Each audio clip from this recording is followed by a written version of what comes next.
Bisa kita mulai ya? Belum. Fokusnya bisa.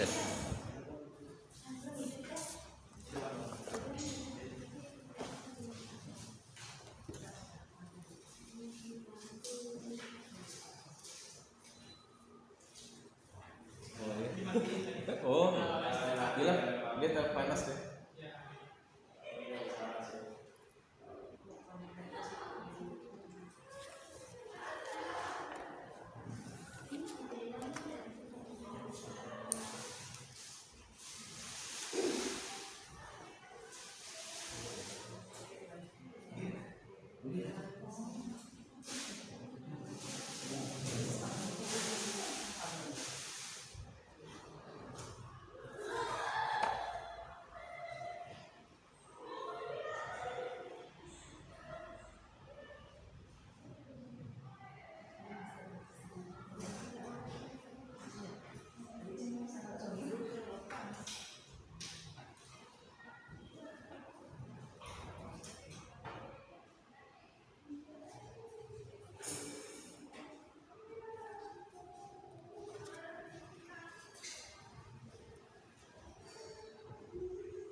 Ya, bisa kita mulai ya?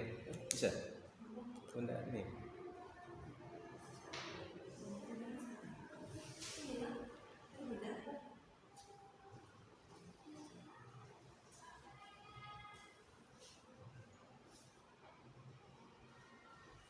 Ya, putus tadi. Koneksinya.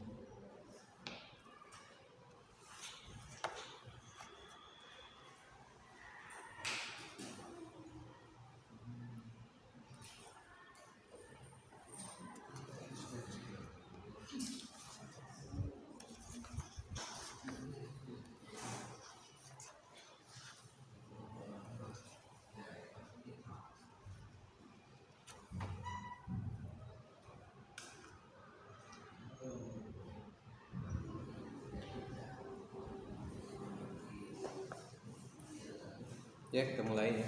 Assalamualaikum warahmatullahi wabarakatuh.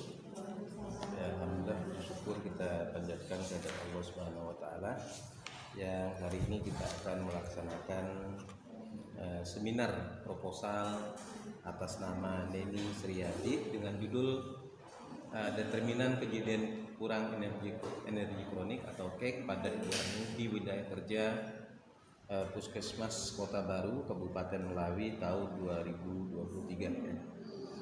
Dalam seminar ini saya ucapkan terima kasih kepada Bu Rika Yuanita Pratama SKN MKM dan Bu Sunarti SKN MKes yang berbahagia hari ini ya, Bu Neni Sriati dan oponen yang hadir pada acara. Jadi proposal seminar ini adalah merupakan jalan pintu untuk melakukan penelitian. Ya. Tentu dalam penelitian kuantitatif ini proposal menjadi acuan ketika akan melakukan penelitian pada tahap berikutnya. Oleh sebab itu nanti banyak pertanyaan mungkin yang diajukan terkait dengan proposal ini untuk memastikan memudahkan untuk melakukan penelitian berikutnya. Ya. Baik itu terkait dengan metode yang digunakan, populasi sampel dan kemudian alat analisis yang akan digunakan dalam melakukan penelitian ini.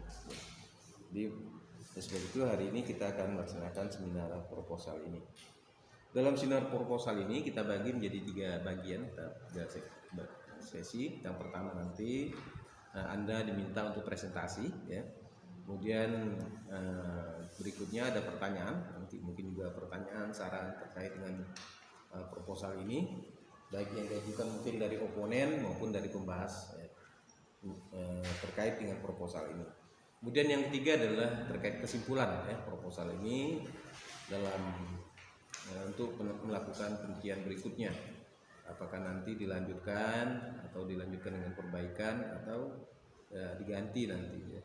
Mungkin juga berdasarkan pada pertimbangan ya dari penelitian ini. Baik, untuk tahap pertama ini silakan dulu berdoa ya, kemudian silakan presentasikan.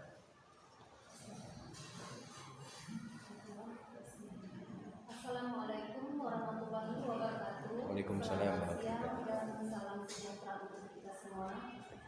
Pertama-tama kita panjatkan puji syukur kehadirat Allah Subhanahu wa Ta'ala, yang mana berkat rahmat dan hidayahnya lah kita masih diberikan kesehatan, kesempatan sehingga kita bisa berkumpul di dalam ruangan ini dalam rangka seminar proposal.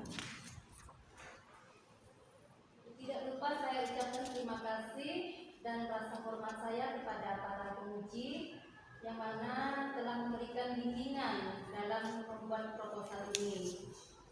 Yang pertama kepada Ibu Rika Yuwanita Pratama SKM MKM, yang kedua kepada Bapak Elki Juliansah MSI MDes, dan yang ketiga kepada Ibu Sunati SKM MDes. Baiklah, di sini saya akan menyajikan proposal saya dengan judul Determinan Kejadian Kurang Energi Kronik pada Ibu Hamil di Wilayah Kerja Puskesmas Kota Baru Kabupaten Melawi tahun 2023. Yang pertama, kekurangan energi kronis. Masalah gizi pada ibu hamil masih sebagai fokus masalah antara lain anemia gizi besi dan kurang energi kronik. Menurut Hidayat B. Lestari ED tahun 2011, kekurangan energi kronik merupakan suatu keadaan di mana status gizi seseorang buruk disebabkan karena kurangnya konsumsi pangan sumber energi yang mengandung zat gizi makro yang berlangsung lama atau menabung. Bab 1 pendahuluan. Menurut WHO tahun 2015, kurang energi kronik adalah keadaan seseorang yang menderita kekurangan makanan yang berlangsung menahun atau kronis, ditandai dengan lingkar lengan atas kurang dari 23,5 cm, sehingga mengakibatkan timbulnya gangguan kesehatan. Berdasarkan WHO tahun 2015, angka kematian ibu secara nasional saat ini adalah 305 per 100.000 kelahiran hidup. Batas atas ambang untuk ibu hamil dengan risiko KEK adalah kurang dari 5%. Hasil pemantauan status gizi tahun 2017 menunjukkan angka 14,8 untuk prevalensi ibu hamil yang mengalami KEK. Berdasarkan Liskesdas 2018 menyatakan proporsi KEK pada ibu hamil usia 15 sampai 19 tahun sebesar 33,5%, usia 20 sampai 24 tahun sebesar 23,3%, usia 25 sampai 29 tahun sebesar 16,7%, usia 30 sampai 34 tahun sebesar 12,3%, dan usia 35 sampai 39 tahun sebesar 8,5%. Selanjutnya berdasarkan Dinkes Provinsi Kalimantan Barat tahun 2019, Provinsi Kalimantan Barat masih menghadapi masalah kurang energi kronis atau KEK pada ibu hamil sebesar 13,9%. Penyebab utamanya tidak tercapainya target adalah asupan makanan bergizi seimbang yang masih sangat rendah. Hanya 70% ibu hamil yang memenuhi AKG yang dianjurkan baik. Selanjutnya berdasarkan Dinkes Kabupaten Melawi, kabupaten dengan persentase ibu hamil KEK tertinggi adalah Kabupaten Mempawah yaitu sebesar 19%, sedangkan persentase ibu hamil KEK di Kabupaten Melawi sebesar 5,2%. Selanjutnya berdasarkan profil Puskesmas Kota Baru tahun 2022, diketahui jumlah ibu hamil pada tahun 2020 yaitu 46 orang dan semuanya merupakan ibu hamil dengan kondisi KEK. Jumlah ibu hamil terhitung sampai Desember 2022 mengalami peningkatan yaitu 58 orang, sedangkan 30 orang atau 51,7%-nya diantaranya mengalami KEK dan 44,8% di antaranya mengalami anemia. Selanjutnya rumusan masalah. Yang pertama, berbagai program dan kegiatan sudah dilakukan oleh Dinas Kesehatan Kabupaten Melawi dan Puskesmas Kota Baru untuk mengatasi gizi pada ibu hamil dengan pemeriksaan berat badan, lila, dan HB ibu hamil pada kegiatan posyandu. Namun, angka persentase ibu hamil kek di Kabupaten Melawi masih cukup tinggi, yaitu sebesar 5,2%. Hasil studi pendahuluan peneliti diketahui jumlah ibu hamil pada tahun 2020 yaitu 46 orang, dan semuanya merupakan ibu hamil dengan kondisi kek. Jumlah ibu hamil terhitung sampai Desember 2023 ini mengalami peningkatan, yaitu 58 orang, sedangkan 30 orang atau 51,7% diantaranya mengalami kek dan 44,8% diantaranya mengalami anemia. Berdasarkan pernyataan masalah tersebut, dapat ditarik pertanyaan, apa sajakah determinan kejadian energi kronik pada ibu hamil di wilayah kerja Puskesmas Kota Baru Kabupaten Melawi tahun 2023? Selanjutnya, tujuan penelitian. Tujuan penelitian yaitu untuk mengetahui determinan kejadian kurang energi kronik pada ibu hamil di wilayah kerja Puskesmas Kota Baru Kabupaten Melawi tahun 2023. Manfaat penelitian. Hasil penelitian ini diharapkan dapat memberikan kontribusi bagi ilmu pengetahuan kesehatan masyarakat, terutama dalam pencegahan terhadap kejadian kek pada ibu hamil. Adapun ruang lingkupnya menerapkan ilmu kesehatan masyarakat mengenai pendidikan kesehatan dan ilmu perilaku, gizi masyarakat dan promosi kesehatan. Bab 2, tinjauan pustaka. Tinjauan pustaka meliputi kehamilan, status gizi, kekurangan energi kronik, faktor-faktor yang berhubungan dengan kejadian kekurangan energi kronik, pengetahuan, pendapatan keluarga, paritas, gizi ibu hamil, dan kerangka teori.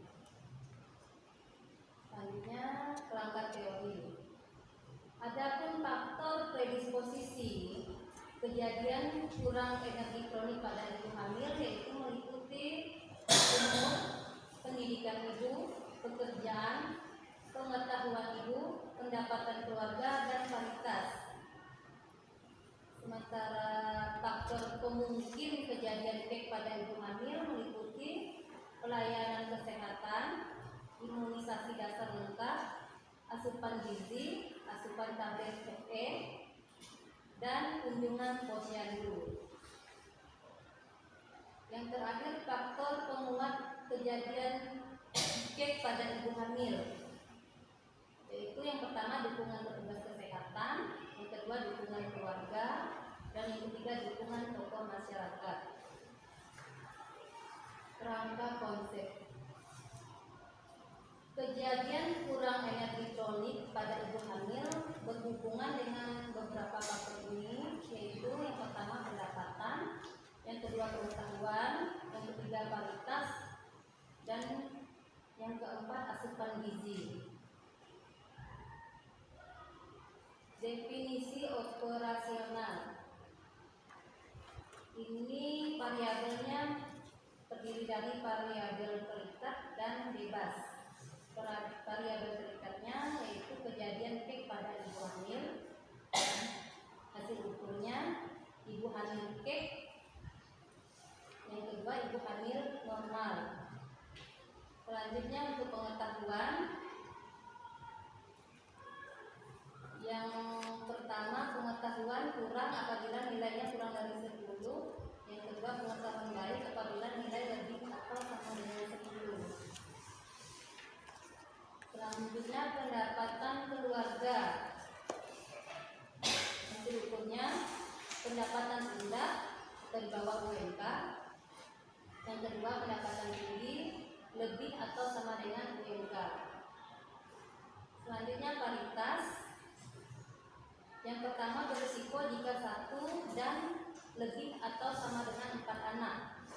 Yang kedua, tidak berisiko jika 2 dan 3 anak.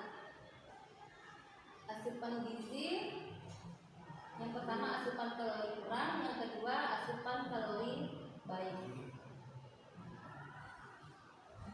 Selanjutnya metode penelitian. Pertama, populasi. Populasi dalam penelitian ini adalah seluruh ibu hamil yang tercatat dalam laporan Puskesmas Kota Baru, Kabupaten Melawi sampai dengan Maret 2023 berjumlah 45 orang. Sampel dalam penelitian ini adalah seluruh populasi ibu hamil yang berjumlah 46 orang. Teknik sampling menggunakan teknik convenience sampling, yaitu menentukan sampel dengan memilih secara bebas berdasarkan pertimbangan peneliti. Adapun desain penelitian atau rancangan penelitian ini menggunakan pendekatan cross-sectional, hipotesis. Ada hubungan antara pengetahuan, pendapatan, paritas, dan asupan gizi dengan kejadian cake pada ibu hamil di wilayah kerja Puskesmas Kota Baru, Kabupaten Melawi tahun 2023. Yang terakhir, analisa data, analisa univariat, dan analisa bivariat. Terakhir, ada pengolahan data. Yang pertama, mulai dari editing, selanjutnya editing data, cleaning, scoring, dan coding. Terima kasih, sekian yang dapat saya sampaikan. Kurang lebihnya saya mohon maaf. Atas perhatiannya saya ucapkan terima kasih. Wabillahi taufiq wal hidayah. Wassalamualaikum warahmatullahi wabarakatuh. Ya, Waalaikumsalam warahmatullahi wabarakatuh.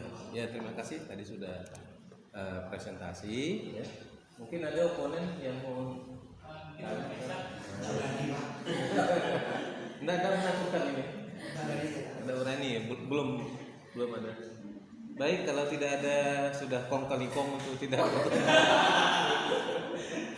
Ya, maka kita persilakan sebelumnya kepada Bu Rika.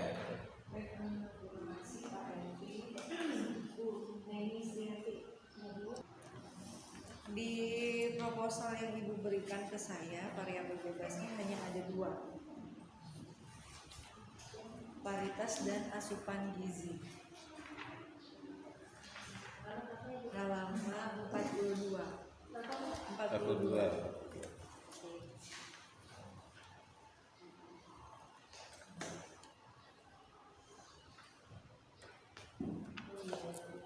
Definisi operasionalnya juga, hipotesisnya juga. Jadi yang mau dipakai 4 apa 2? Sebisa mungkin kalau memang bisa 4. Enggak, jangan sebisa mungkin. Harus konsisten, Bu. Dari depan sampai ke belakangnya tuh harus konsisten. Kalau memang hanya 2 berarti di judulnya berubah. Teorinya kan ada yang Berarti ada kesalahan di kerangka konsep. Oke. Karena kalau hanya 2 yang diteliti, berarti nanti judulnya bukan determinan, langsung saja hubungan paritas dan asupan gizi. Ya, karena ada beberapa variabel lebih dari 2, jadinya dijadikan determinan. Nah, nanti Ibu sesuaikan. Kalau dari depan di tujuan khususnya Ibu itu kan mengetahui hubungan pengetahuan, pendapatan, asupan gizi, dan paritas. 4 berarti ya. Berarti nanti ke belakangnya kerangka konsepnya juga 4. Kemudian definisi operasionalnya 4 nanti untuk kerangka bebasnya. Kemudian hipotesisnya nanti juga ada 4. Ya. Oke. Ada apa dengan cake di sana? di wilayah kerja, Bu. Ya. Mungkin karena segi pengetahuan dan ekonomi ya, Bu ya, jadi angka cake di sana masih banyak. Banyak ya? Iya. Tinggi. Iya. Apa ada kaitannya dengan usia kehamilan juga? Usia kehamilan lebih dari 35 ya, usia si ibu, maksud saya usia ibu. usia ibu pada saat hamil. Juga ada, cuma lebih banyak ke pendapatan untuk memenuhi kebutuhannya tuh, Bu. Oke, itu ibu dapatkan pendapatan itu dari apa? Dari wawancara kah? Dari survei kah atau apa? Wawancara kepada Pasiennya. ibu hamil. Pasien. Ada nggak ibu bahasakan di sini di pendahuluannya ibu di latar belakang? Misalnya ibu udah melakukan wawancara kepada beberapa ibu hamil yang mengatakan mungkin mereka yang ibu hamil yang kek lah ya. Iya. Kan ibu bagian apa di puskesmas? KI. Oh, perawat. Atau di bagian pemeriksaan ibu hamil juga KIA. Cuma memang berdekatan ruangannya dengan KIA, jadi Oke, baik. Nah, apa mungkin pada saat ini ibu hamil yang kebetulan datang itu lagi kek, ibu tanyakan, bisa diangkat nanti di latar belakang masalah. Jadi ambil aja itu sebagai kayak studi pendahuluan lah, survei awal bahwa memang kek itu katanya rata-rata mungkin karena pendapatannya kurang kah, atau mungkin usia kehamilannya, atau mungkin dari segi pengetahuannya memang tidak tahu tadi kan. Oke. Nah, itu nanti bisa ditambahkan di latar belakang. Kemudian di pernyataan penelitian di sini diungkapkan penyebab halaman 4, Bu. Halaman 4. Penyebab kematian pada kelompok perinatal disebabkan oleh intrauterine fetal death IUFD sebanyak 29,5% dan BBLR sebanyak 11,2%. Nah, itu data apa?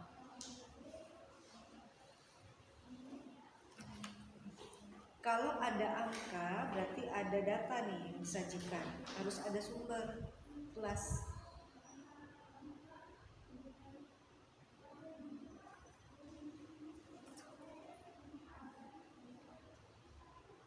Kalau belum ada nanti ditambahkan aja, Bu ya. Misalnya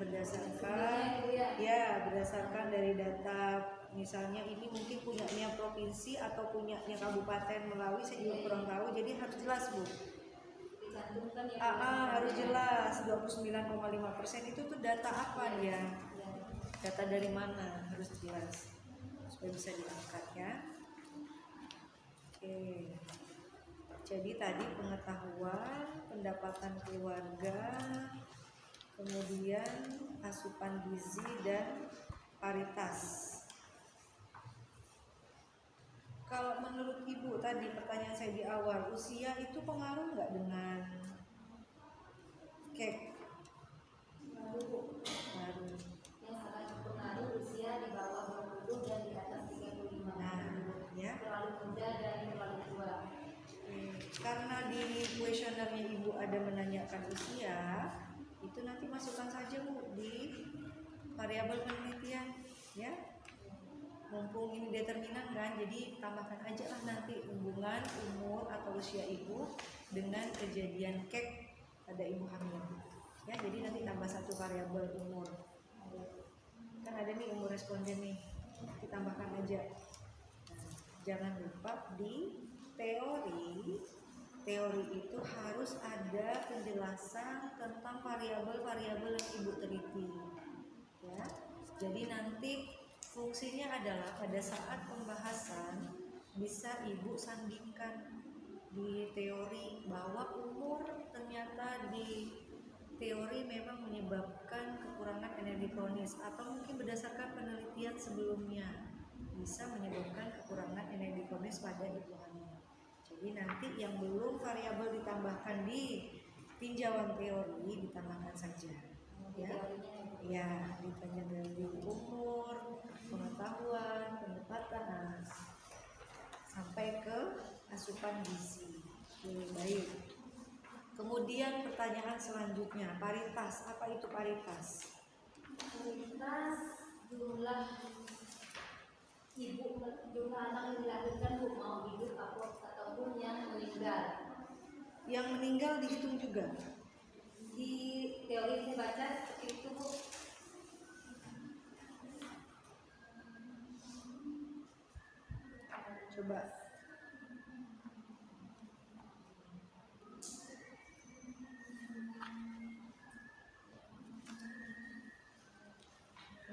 definisi operasional, banyaknya jumlah kehamilan yang telah mencapai batas mampu hidup dan telah dilahirkan. Nah, di sini Ibu buat di halaman 43, Bu. Halaman 43, Ibu buat dua kategori. Berisiko jika satu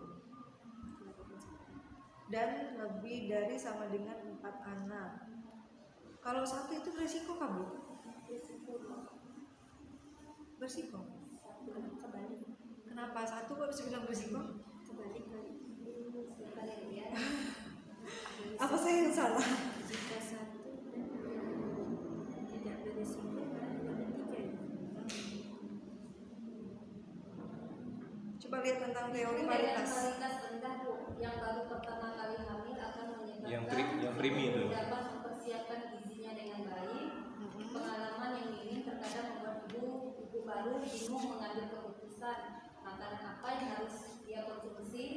Ibu baru juga kadang takut untuk mengkonsumsi makanan karena kekhawatiran bayinya akan besar atau gimana, Bu. Itu Pada ibu primipara nih. ya untuk yang paritas satu. Oh, paritas Dia satu. belum punya pengalaman gitu. Oke, berarti secara teori ibu yang baru memiliki anak satu, dia beresiko untuk terjadi Oke. dan lebih dari sama dengan 4. Iya, iya. Oke, baik. Hah?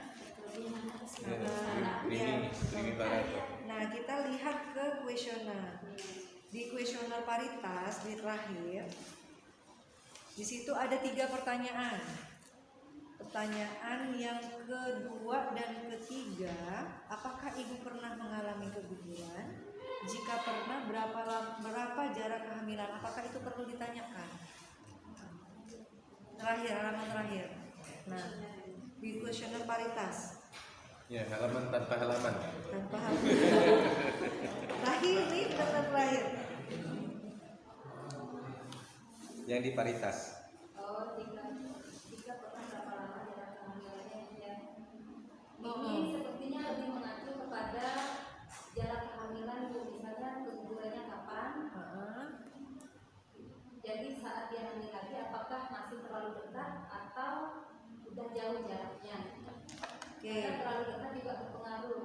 Nah, karena di kategorinya ibu, di kategori yang di definisi operasional itu hanya beresiko dan tidak beresiko itu dilihat dari jumlah anaknya saja, Bu.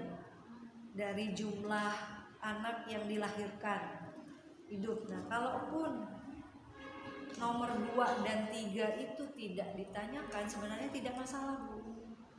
Hanya satu pertanyaan aja kalau seandainya karena kayak mengaitkan dengan definisi operasional.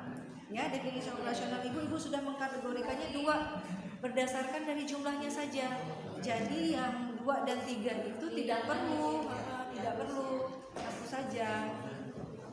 Nah, karena kan dari hasil ukurnya itu hanya berisiko dari jumlahnya saja. Kalau pertanyaan yang pertama kita sudah tahu jumlahnya, berarti kita sudah bisa mengatakan, oh ini termasuk yang kelompok beresiko, ini bukan kelompok beresiko.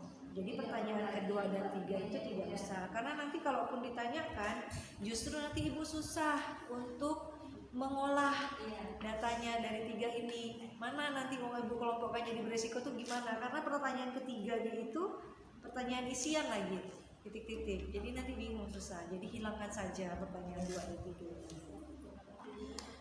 Oke, berarti ini belum ada definisi operasional untuk pengetahuan dan pendapatan, ya Bu ya, pendapatan dan pengetahuan. Kemudian di asupan gizi, lihat definisi operasional, jumlah asupan makanan yang sesuai kebutuhan anak menurut umur berdasarkan kalori. Kenapa kebutuhan anak? Yang ibu teliti Ini sebentar ini pakai. halaman 43, Bu. Coba ibu baca definisi operasional dari asupan gizi. Yang titip mana?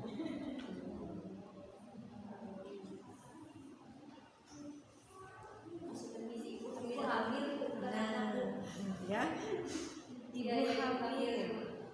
Oke, di sini ibu lihat kategori hasil ukurnya ada asupan kalori kurang dan asupan kalori baik. Nah, kita lihat di food recall-nya, formulirnya. Saya ini belum dapatkan Ibu, karena 2 kategori kurang ini Ibu gimana nih menentukan kalau dari food recall-nya Ibu katakan bahwa dia kurang kalorinya. Baik, sebenarnya cake itu tuh dilihat dari kalorinya atau dari proteinnya? Oke.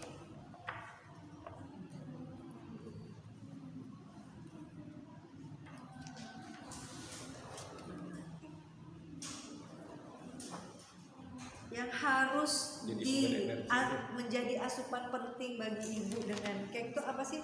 Asupan dari karbohidratnya Protein. atau proteinnya? Sama, harus ada semua, harus seimbang. Oke, berarti ini kan food recall ya, jadi harus jelas nih. Food recall, ibu mengatakan bahwa dia asupan kurangnya itu dari apa nih? Berapa jumlah yang harus dia konsumsi, kalorinya gimana ngitungnya? Batasnya. Pastinya ya Bu ya. Batas. Ada nggak di teori berdua? Namanya 26. Ya istilahnya cut off-nya itu di Ya, mana? cut off point. Batas.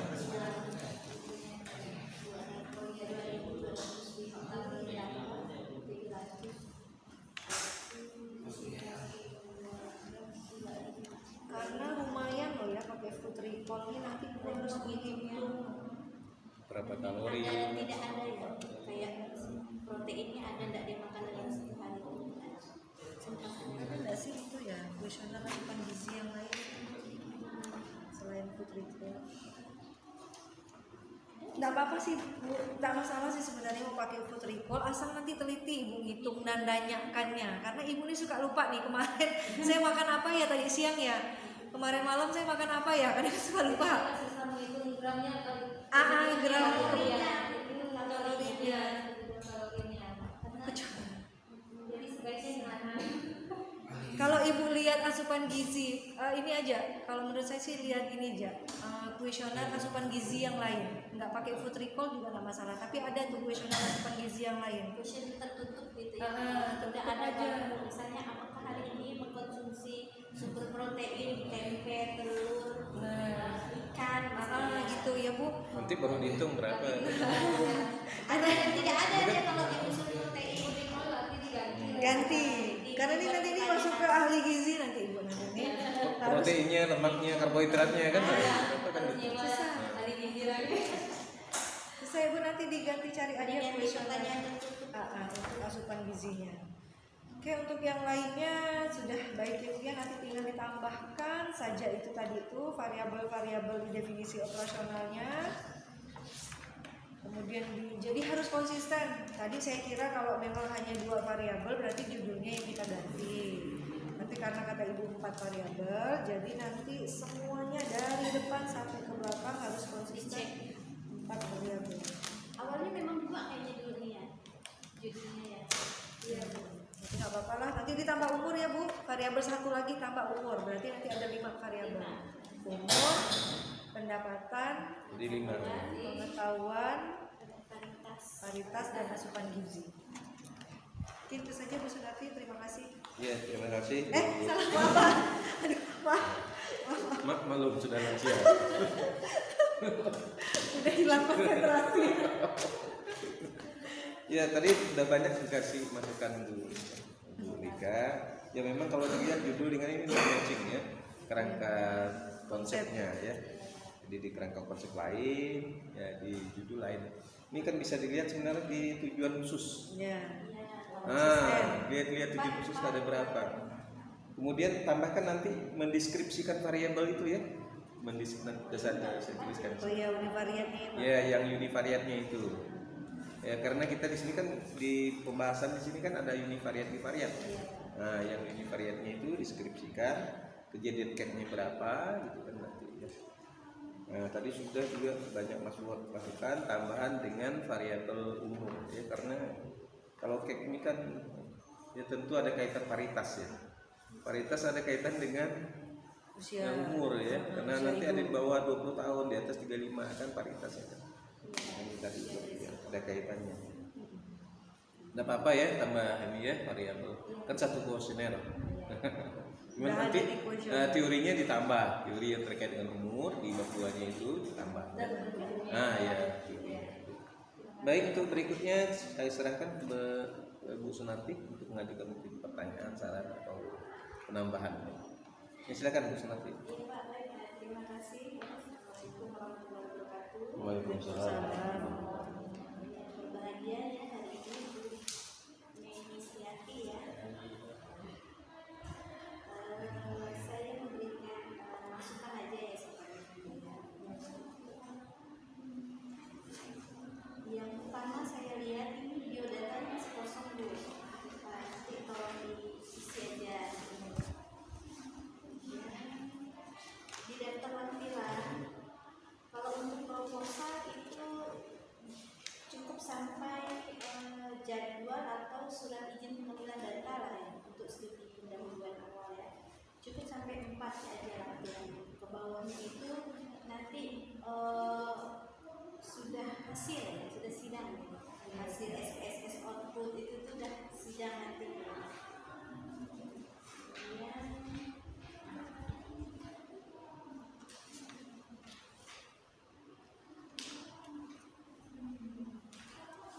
Nah, untuk manfaat penelitian bagi si ibu ya, bagi ibu hasil penelitian ini dapat dijadikan masukan informasi tentang cek ya. Tidak langsung menurunkan angka kematian ibu dan bayi. Dalam rangka menurunkan angka kematian ibu dan bayi gitu ya.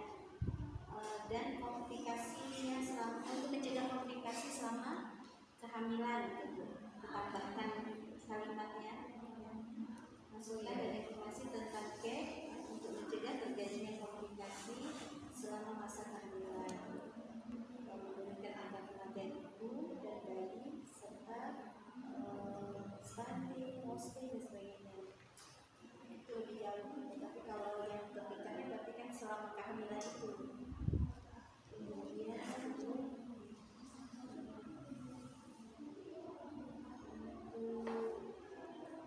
penelitiannya sudah cukup ya. Jadi keaslian penelitian ini nanti bermanfaatnya ketika pembahasan.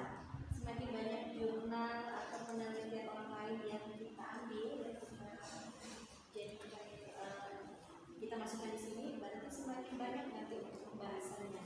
Ada pembanding penelitian orang lain sebagai pembanding dari masing-masing variabel karena ini. Pak, saya cek dari sini dari ini sudah masuk semua di 4 variabel itu, berarti ketika bahas satu variabel nanti ini cukup. Umur yang belum ada kalau maksudnya umurnya. Jadi kalau tambah variabel itu tambah satu-satu nanti ya. Jurnal penelitian ini berarti ada yang membahas tentang umur juga, hubungan umur dengan cek.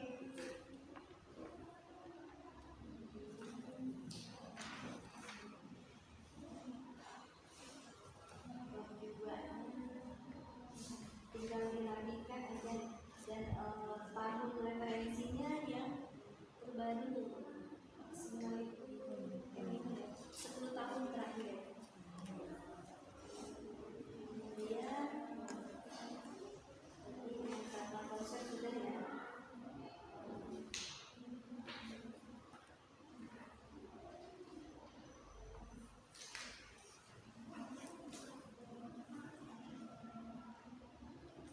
Yang ini pengolahan data, prosedur pengolahan data ya, editing, entry, scoring, coding. Jadi kalau untuk scoring itu scoring pengetahuan satu aja, karena yang kita score dan diberi nilai itu satu variabel aja pengetahuan yang ada pertanyaannya ya.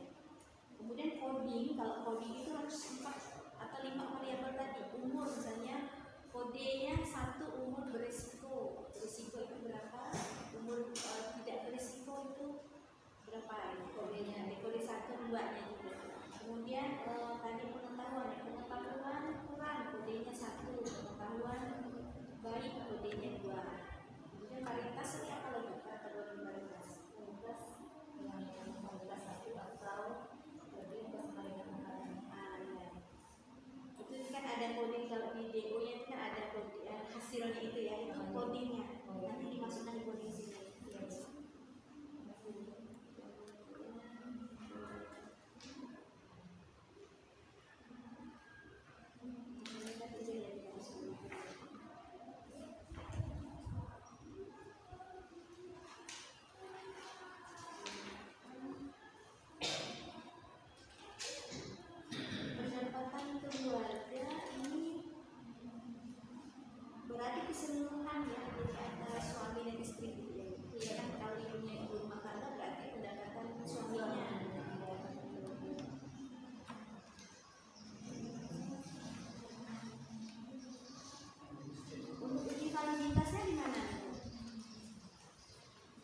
kuesionernya di Puskesmas di Nahapino. Iya. Kalau yang berdekatan dengan Puskesmas tempat penelitian ini, Yang bukan puskesmas luar sendiri sama puskesmas saya. kan karakteristiknya kan kurang lebih sama ya. Kalau Pinang itu kan kota, Iya. nah kota ya, Puskesmas kota. Jadi dicari tempat uji validitasnya yang memang karakteristik sama dengan tempat penelitian. Misalnya di daerah pedesaan, berarti carilah puskesmas yang di Mirip. pedesaan. Mirip gitu ya. Mungkin itu saja Pak Evi. Ya, terima kasih Bu Sunarti. Tadi juga sudah banyak masukan dari Bu Sunarti ya. Saya heran halamannya sampai 71, tapi tertulis ini 50 gitu. Kok beda-beda ya? Belum dicek. 56 ini masih bab 2 ya. Coba lihat di halamannya. Daftar isinya ini.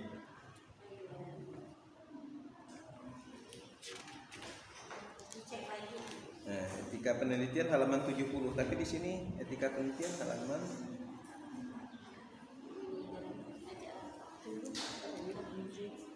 nah, dan dicocokkan ya nanti halamannya.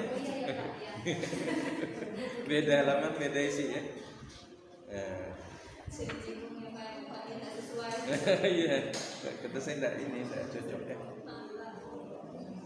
Kemudian nanti bagaimanakah itu disambungkan kalimatnya ya, nanti disambungkan. Dan nama puskesmas ya, wilayah kerja itu huruf kapital ya. Wilayah kerja puskesmas. UPTD itu bukan? UPTD itu bukan? Bukan ya. Nah, jadi puskesmas saja ya. Bukan unit pelaksana teknis ya.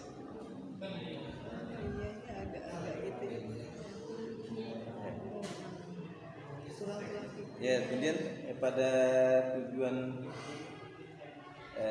umumnya, tujuan khususnya tadi mendeskripsikan ditambah ya, deskripsikan, kemudian tambah juga umur. Jadi yang lebih diutamakan itu yang terkait dengan identitas. Misalnya kan umur, pendapatan ya. Nah, nanti baru dia masuk pengetahuan gitu ya. Nah, kalau ini kan langsung pengetahuan, langsung pendapatan. Jadi yang dekat dengan sesuai kuesioner ini. Nah, jadi disesuaikan susunannya.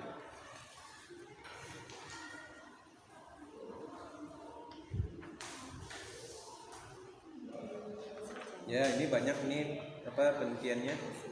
Ya, keaslian penelitiannya ini ya sampai 7 ya. Nah, ya biasa.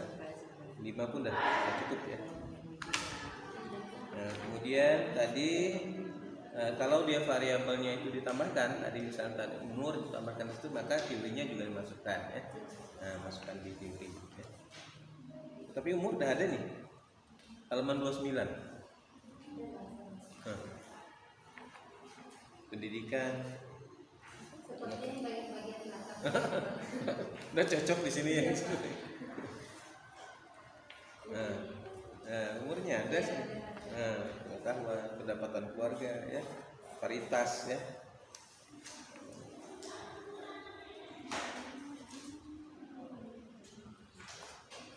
Biasanya kan dia primi, multi, grandi ya, grandi para. Ya, yang hitung yang risiko tidak risikonya ya. Yang primi dengan grandi para ya. Nah, sedangkan yang multi para tidak berisiko ya.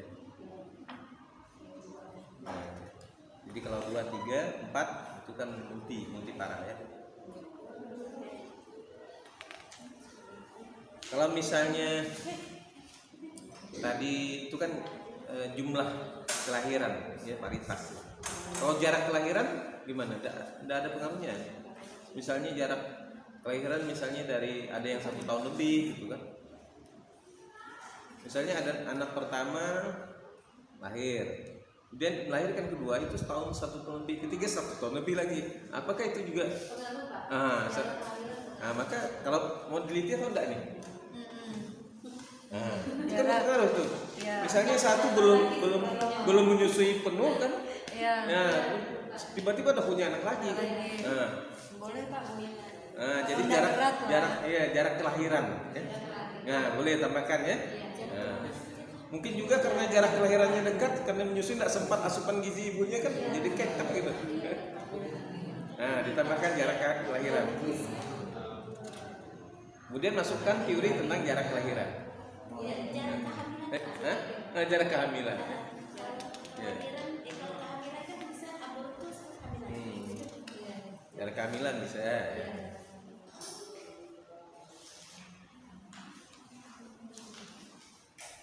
Ditambahkan gitu ya. Nah, kemudian nanti di kerangka metode penelitian di kerangka konsep juga ditambahkan. Yang hamilnya. Termasuk umur juga tadi. Oh iya. Umur, pendapatan keluarga, jarak kehamilan, kan? Ya, itu masukkan semuanya di sini. Kemudian di definisi operasionalnya ini ditambah juga, karena dia harus memiliki garis lurus tadi dengan tujuannya. Jadi dilihat tujuannya nanti masuk ke teori masuk ke kerangka konsep masuk di definisi operasional ya. Gitu ya. Kemudian metode ini convenient sampling ini gimana nih? Di dalam convenient sampling maksudnya gimana? Ya, karena dalam penelitian ya memang kalau biasanya convenient ini pada eksperimental. Kita menentukan berapa jumlahnya kan begitu ya. Nah, misalnya kelompok berbanding ada ini 30 kan biasanya begitu di eksperimental. Sementara ini kan operasional.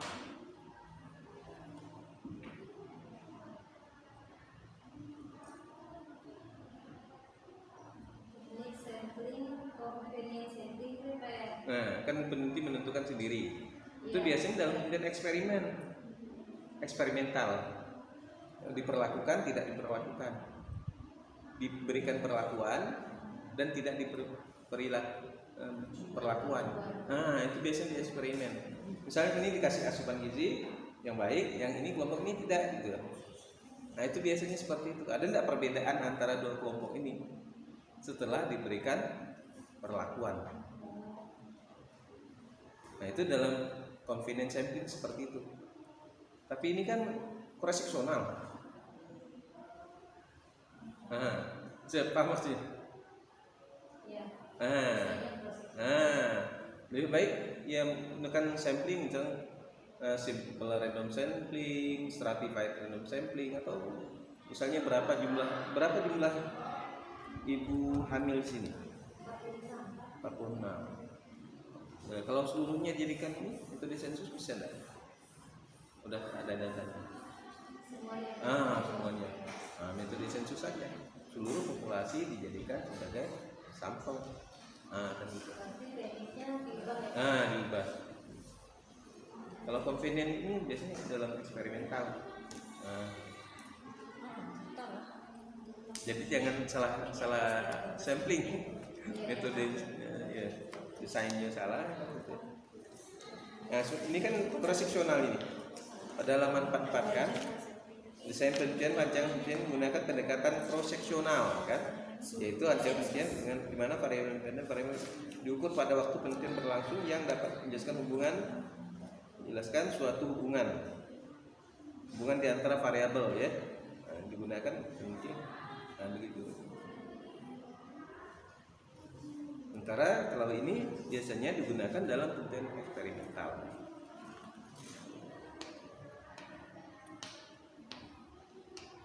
Nah, ini kan udah 46 jumlahnya pada 45 ya, sampelnya Pak. Ya. Nah, kemudian sampel di sini total sampling lagi kan halaman 45 di bawah nih.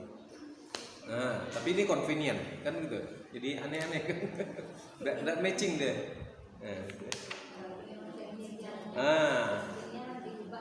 Diubah nanti kalau di sini total atau teknik metode sensus, kemudian di sini 46, nah di sini metode sensus atau metode total sampling ya, untuk populasi dijadikan sebagai sampel. Berarti ini non random atau random? Acak. Nah, non acak. Jadi bukan random. Jadi seluruh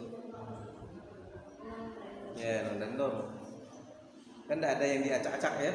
Diacak-acak. Jadi tidak ada yang diacak ya. Jadi seluruh populasi jadikan sebagai sampel ya.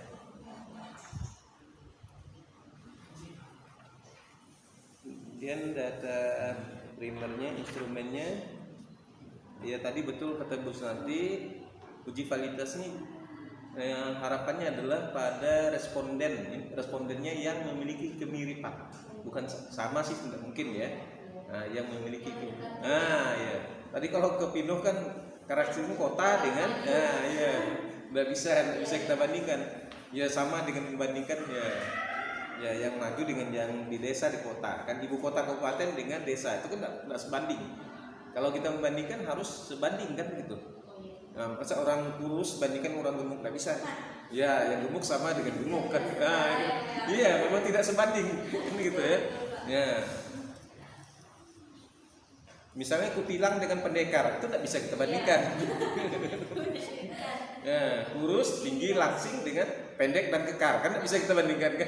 Nah, jadi itu tidak sebanding, membandingkan sesuatu yang tidak sebanding kan gitu. Nah, jadi kalau kita bandingkan maka sesuatu itu harus sebanding. Nah, gitu.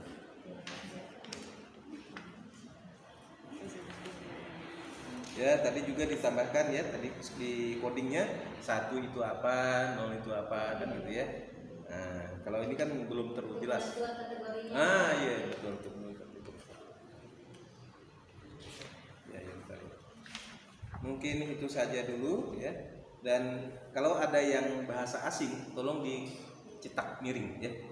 Nah, bukan kepalanya yang dimiringkan, bukan. Cetakannya yang dimiringkan. Ya. Mungkin itu yang terkait, kita skor dulu ya. Sekitar 5 menit terkait dengan penilaian ya. Skor. Ya, boleh istirahat dulu, nanti dipanggil.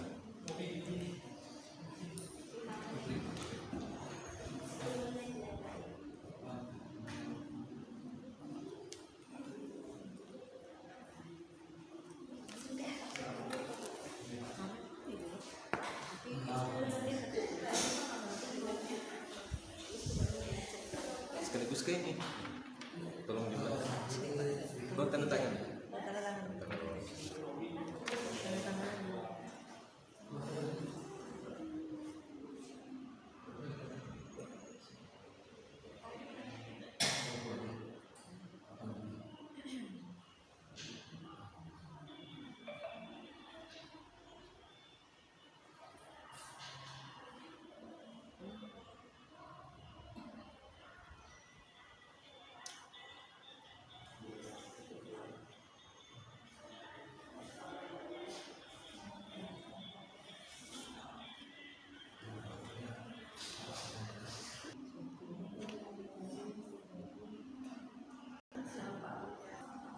Jadi berdasarkan hasil penilaian dari tim,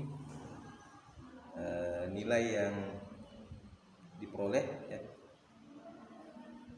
total jumlahnya adalah 249,5